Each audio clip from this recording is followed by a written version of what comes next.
আসসালামু আলাইকুম সুপ্রিয় শিক্ষার্থী বন্ধুরা, বাংলায় জাপানিজ ল্যাঙ্গুয়েজ টিউটোরিয়ালের আজকের লেসন 42-এ আপনাদেরকে স্বাগতম। আমরা আজকে লেসন 42 পড়ব। 42 লেসন আসলে খুব বেশি কঠিন কিছু নেই, এখানে মাত্র দুইটি জিনিস আছে একটু ভালোভাবে শেখার জন্য। একটা হচ্ছে ভার্বের ডিকশনারি ফর্মের সাথে তামেনি এর ইউজটা অথবা নাউনের সাথে, আর আরেকটি হচ্ছে ভার্বের ডিকশনারি ফর্মের সাথে নি এর ইউজটা অথবা নাউনের সাথে কিভাবে করে। এছাড়াও ছোট একটা দুটো রুলস আছে, আমরা সেগুলো ডিসকাস করবো অবশ্যই।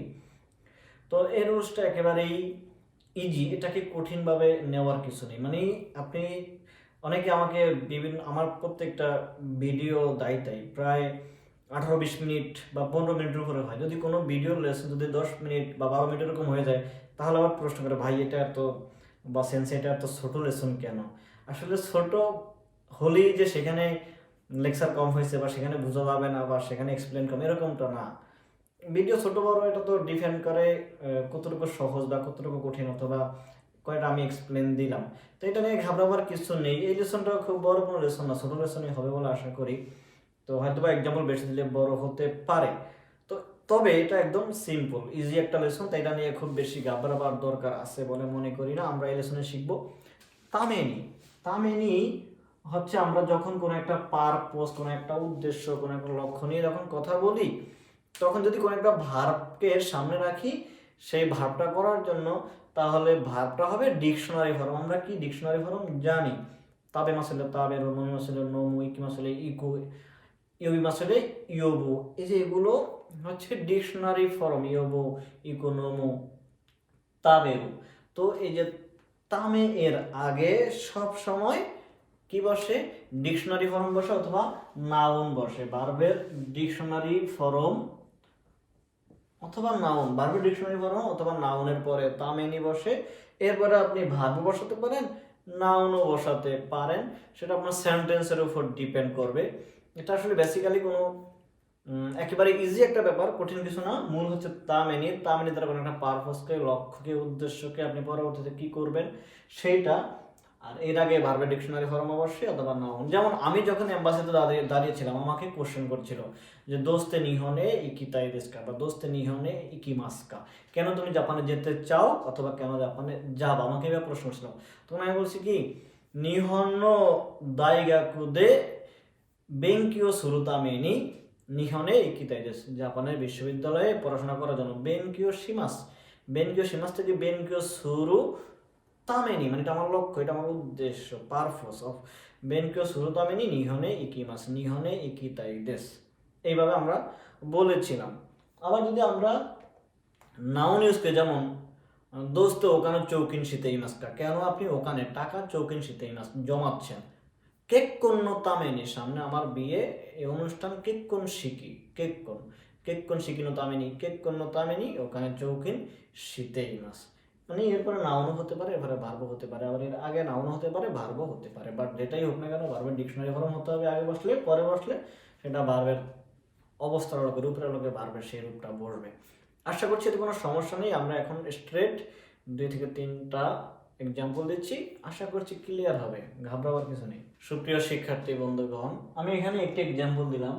জীবন্য মিছে ও মৎস্য তামেনি। জীবন্য মানে নিজের, মিছে দোকান, মৎস্য মানে আমি মালিক হব একটা দোকানের, তামেনি এটা আমার উদ্দেশ্য। এখানে ওখানেও চৌকিন শীতেই মাছ বা চৌকিন শীতেই মাছ। জীবন্য মিছে ও মৎস্য তামেনি, তামেনির আগে ভার্বের কি ফর্ম? ভার্বের ডিকশনারি ফর্ম বসেছে। তো আমরা এখন একটা এই তামিনের আগে নাউন দিয়ে এক্সাম্পল দিয়ে দেখি, তাহলে আরো ক্লিয়ার হবো যে নাউনের সাথে আমরা কি বলছি, তামিনি বলবে। তবে হ্যাঁ, এখানে নাউনের সাথে অবশ্যই একটা নো পার্টিকেল দিতে হবে। সুপ্রিয় শিক্ষার্থী বন্ধুগণ, এখানে আমার দ্বিতীয় একটি এক্সাম্পল দিয়েছি কাজু কোনো তামিনি, পরিবারের কারণে, মানে আমি আমার পরিবারকে টাকা দেবো বা পরিবারকে রক্ষণাবেক্ষণ করবো, দেখাশোনা করবার জন্য। কাজু কোনো তামিনি ঈশ্বকেন মে হাতারাকি মাস, কাজ করবো।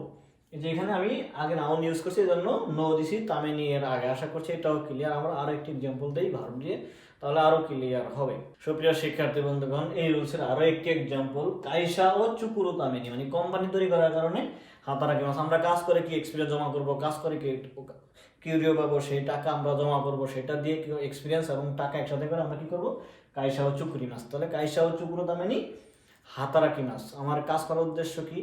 কাজ উদ্দেশ্য ওখানে জমা, কাজ উদ্দেশ্য কেকিনকে জমা, মানে আমার এক্সপিরিয়েন্সকে জমা করে, তারপরে সেই দুটাকে এক করে আমি কি করব, নতুন কাজের সাথে করবো। আশা করছি এই রুলসটা আপনাদের ক্লিয়ার, তা মেনে আমরা কেন ইউজ করব। তো আমরা তাহলে কি পরের রুলসে চলে যাচ্ছি এখন। পরের রুলসটা হচ্ছে কি, বারবার ডিকশনারি ফর্মের সাথে নো, এরপরে নি অথবা নাউনের সাথে নি দিয়ে আমরা কিভাবে কথা বলবো সেইটা লিখে দেখ। সুপ্রিয় শিক্ষার্থী বন্ধুগণ, আমি এখন পরের যে রুলসটা লিখেছি যে ভার্বের ডিকশনারি ফর্মের সাথে নো দিয়ে এরপরে নি অথবা নাউনের সাথে নি দিয়ে, এখানে এটাও ঠিক আগেরটা মতো আমি নি আর এই নিয়ে মধ্যে জাস্ট এখানেও পারপাসকে উল্লেখ করা হয়, তবে এটার জন্য কিছু কিছু স্পেসিফিক শব্দ অর্থ বেশি ইউজ করা হয়, একটা ফ্রেজের মতো। এর বাহিরেও হয়, যেমন এখানে উল্লেখ আছে যেমন চুকাই মাস, বেন রিদেশ, ই দেশ, জিকান কাকারি মাস, এই ধরনের কথাবার্তাগুলো এটাতে আমরা বেশি ইউজ করতে পারি। তো এটাও মানে এক কথায় পারপোজ বা লক্ষ্য উদ্দেশ্যকে ইয়ে করে এটা করা হয়। তো আমরা এখন একটা যদি এক্সাম্পল দিলে আপনার জন্য বুঝতে আরো সহজ হয়ে যাবে। লক্ষ্য রাখতে হবে এখানে নাউনের সাথে নো নাই এবং এখানে বারবার ডিকশনারি ফর্মের সাথে নো আছে। তাহলে আমরা এক্সাম্পল দিলে আরো ক্লিয়ার হয়ে যাবে, লিখে দিচ্ছি। বন্ধুরা, আমি এখানে এই রুলসটা লিখেছি, এক্সাম্পল দিচ্ছি। কোনো হাসামি, এই কেচিটি হানা ফুল, হানা ও কিরু কিরু মানে কাটা, কিরু নো নি কাটার জন্য চুকাই মাছ। এই যে একটা কেচি আছে, এই কেচিটা আমরা ফুল কাটার জন্য ব্যবহার করি। তো আশা করছি এই রুলসটার এই এক্সাম্পলটা আপনাদের ক্লিয়ার। আমরা আরো একটি এক্সাম্পল দিলে আরো ক্লিয়ার হবে। বন্ধুরা, আমি এখানে আরো একটি এক্সাম্পল লিখেছি। কোন কাবান, এই ব্যক্তি ও কি করতে, মানে ব্যক্তি বড় হওয়ার কারণে বা বড় এই জন্য রিওকোনি, রিওক হচ্ছে একটা নাউন, এর সাথে ডাইরেক্ট নি হয়েছে, রিওকোনি বেনরিদেশ মানে ট্রাভেলের জন্য, ট্যুরের জন্য এই ব্যাগটা বড় হয়েছে, বড় হওয়ার কারণে এই ব্যাগটা খুব সুবিধাজনক। মানে আমার এখানে মূল যে উদ্দেশ্য মুখ্য দিকে হচ্ছে বারবার ডিকশনারি ফর্মের সাথে নো, কিরু নো নি, আর নাউনের সাথে নো নেই, ডিরেক্ট নি বসে, এরপরে বেনলি দেশ, সুকাই মাছ, ই দেশ, এইসব ব্যাপারগুলো বেশি ইউজ, অনেকটা ফ্রেশের মতো। তো আমরা আরো একটি এক্সাম্পল দিলে আরো ক্লিয়ার হবে। সুপ্রিয় শিক্ষার্থী বন্ধুগণ, সর্বশেষ আমি এখানে যেই এক্সাম্পলটি দিয়েছি, কোন কাবান ওয়া পাঁচশোকন, এই ব্যক্তি পাঁচশোকন কম্পিউটার ও ইরেরু ননি, মানে এখানে এটা এই ব্যাগের ভিতরে জায়গা বেশি আছে, স্পেস বেশি আছে, বা এটার ভিতরে কম্পিউটার ঢোকালে খুব ভালো হবে। পাঁচশোকন ইরেরু ননি, এটা মানে কম্পিউটার ঢোকানোর জন্য এই ব্যাগটা খুব ভালো, ই দেশ। তো আশা করছি এই রুলসটাও আপনাদের ক্লিয়ার। আমরা তাহলে পরের যে রুলস, সেই রুলসে চলে যাচ্ছি। সুপ্রিয় শিক্ষার্থী বন্ধুগণ, আমি এখানে একটা আজকে 3 নম্বর যে রুলসটা, যে কোয়ান্টিফায়ার সাথে ওয়া এবং মো। কোয়ান্টিফায়ার বলতে তো বুঝি যেটা আমরা গণনা করি আর কি, যেমন 1 2 4 5 10 100 অর্ধেক 20 ভাগ 30 ভাগ, এগুলো সবগুলোই কোয়ান্টিফায়ার, যেটা গণনা করে আমরা বুঝতে পারি। তো কোয়ান্টিফায়ার সাথে যখন আমরা ওয়া ইউজ করি তখন সেটা হচ্ছে একটা মিনিমাম একটা লেভেলকে বোঝায়, আমি এখন এই কাজটা আমি করবোই। যেমন আমি আজকে সানজিকান ওয়া মেনকেশন মানে 3 ঘন্টা আমি পড়বোই, এরকম একটা জিনিস আর কি আজকের এই 24 ঘন্টার ভিতরে। তো আমরা অথবা যদি কোয়ান্টিফায়ার সাথে ও ইউজ করি তখন সেটা হচ্ছে একটা মিনিমাম একটা অবস্থা, আর যদি মো ইউজ করি তখন সেটা হচ্ছে একটু বেশি, একটু ওয়াইড রেঞ্জে ম্যাক্সিমাম একটা অবস্থা, যেটা আপনার টার্গেট আর কি, আপনি এটা করবেনই আর কি। এটা একটু মানে পেয়াসি মনে হচ্ছে, এটা দিয়ে প্রশ্ন আসারও পসিবিলিটি থাকে ম্যাক্সিমাম সময়ই। তো আমরা একটা এক্সাম্পল দিয়ে বইতে একটা এক্সাম্পল আছে, সেটা লিখে বুঝিয়ে দিলে আশা করছি ক্লিয়ার হবে আর কি। শিক্ষার্থী বন্ধুগণ, এখানে আমি যেটা লিখেছি অতাশি ওয়া বোনাসো নো অথবা কিউরিও নো অথবা সানজিকান বেনকেও, যেটাই আমরা বলি না কেন, অতাশি ওয়া বোনাসো নো, আমার বোনাসের হানগুন মানে অর্ধেক, ওয়া এখানে মানে অ্যাটলিস্ট আর কি মিনিমাম একটা অ্যামাউন্ট, ওয়া চৌকেন শুরু চুমুরি দেশ, আমি এটা ভাবছি, এটা আমার টার্গেট ইনটেন্ট, এটা আমার মানে চাহিদা আর কি, যে আমি বোনাসের অর্ধেক টাকা আমি কি করবো, চৌকিন করবো, এটা আমি জমিয়ে রাখবো। এটা আমরা কারোর সাথে বলি, যেমন অতাশিয়া বনাসুনা হানবুনা চৌকিন শুরু চুমে দেশ, তখন আমার পাশে বা ফ্রেন্ড যদি এ হানবুন মো, এইভাবে যখন আমরা মানে হানবুন মো বললে এটা হচ্ছে অনেক টাকা বোঝায়, একটা টাকার অ্যামাউন্টটা বেশি বোঝায়, পরিমাণটা বেশি বোঝায়। এই হানবুন মো চৌকুন সুরন দেশকা মানে তুমি অর্ধেকের মতো টাকা জমাইতে পারবো বা জমাবা, এরকম আর কি বোঝায় আর কি। তা মূল কথা হচ্ছে ওয়াটা যখন থাকে এটা অ্যাটলিস্ট, আর মোটা থাকলে সেটা আরো বেশি বোঝায় আর কি। মোটা তো আমরা এর আগে জানি আর যে মো মানে আরো, এরকম কিছু বোঝানোর জন্য আর কি ইউজ করা। ঠিক এখানেও ঠিক সেমই, কোয়ান্টিফায়ারের সাথে মোটা ইউজ করলে ওই কোয়ান্টিফায়ারটাকে বেশি মনে হয়, এরকমটা। তো আশা করছি এটা আপনাদের এখন বুঝতে সমস্যা হবে না। তো আমরা তাহলে এরপরে আরো একটি রুলস আছে নি ইউতে, সেটা আমরা একটু এক্সপ্লেন করব।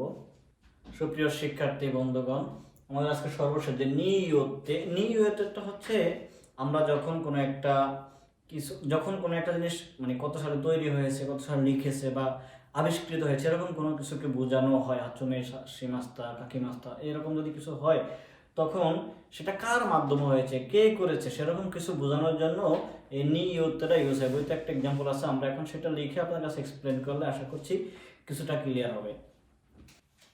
শিক্ষার্থী বন্ধুগণ, আমি এখানে বইতে যে এক্সাম্পলটা লিখেছি নিয়তে দিয়ে চিকেন রামেন ওয়াস ইন কিউ হেয়াকু গোজু হাসিনে নি চিকেন রামেন এত সালে 1958 সালে আন্দো মো ফুকু ফুকু সান নিয়তে, মানে এই ব্যক্তি যে এই কাজটা করেছে আন্দো মোমো ফুকু সান নিয়তে মানে এই নামের কোন একজন ব্যক্তি চিকেন রামেন হাতসুমেই সারে মাসা তৈরি করেছে, আবিষ্কার করেছে, ইনভেন্ট করেছে অথবা লিখেছে, যেটা হইতে পারে। মানে যেই ব্যক্তি করেছে তার সাথে ওর ওই নামের ব্যক্তিটি, যেমন জাতীয় কবিতা লিখেছে কে, রবীন্দ্রনাথ ঠাকুর।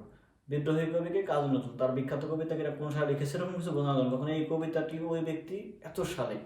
তাহলে এখানে চিকেন রামেন ওয়া সেনকিউ হেয়াকু গোজু হাসিনে নি আন্দমো ফুকু সান্নি ইয়োতে হাতসুমেই সারে মাস্তা। আশা করছি এটা আমাদের বুঝতে কোনো সমস্যা নেই। যদি এতটুকু বোঝা যায় তাহলে 42 সেশন ক্লিয়ার। তো আপনাদের জেএলপিটি সামনে ফরের পরীক্ষার জন্য আশা করছি সবাই ভালোভাবে প্র্যাকটিস করেন। আমরা এই পর্যন্ত যতগুলো লেসন পড়েছি তা থেকে যদি জেএলপিটি পরীক্ষায় কোনো গ্রামার অথবা কোনো কোশ্চেন আসে, সেটা আশা করছি আপনারা সঠিকভাবেই সাকসেসফুলি দিতে পারবেন, এবং এর দ্বারা পাশ করাও খুব বেশি যে কঠিন তা না, পাশও করে যেতে পারেন এর মাধ্যমে। এছাড়াও অবশ্যই আপনারা যারা প্র্যাকটিস করবেন আমি জানি, বা আপনারা যারা বিভিন্ন কোচিংয়ে পড়তেছেন তারা সেখানে প্র্যাকটিস করবেন। এই লেসনের বাইরে যদি কোনো প্রবলেম থাকে অবশ্যই আমাকে মেসেঞ্জারের মাধ্যমে বা আমাদের পেজের মাধ্যমে অথবা আমাদের চ্যানেলের মাধ্যমে নক করে জানাতে পারেন। আশা করছি সেখানে সাপোর্ট দেওয়ার চেষ্টা করব। আজ এই পর্যন্তই। লেসন ভালো লাগলে অবশ্যই লাইক দিবেন, কোথাও বুঝতে কষ্ট হলে অবশ্যই কমেন্ট করবেন, এবং সবার জন্য শেয়ার করবেন অবশ্যই বেশি বেশি। আজ এই পর্যন্তই, তাহলে সবাই ভালো থাকবেন। আল্লাহ হাফেজ, সালামু আলাইকুম।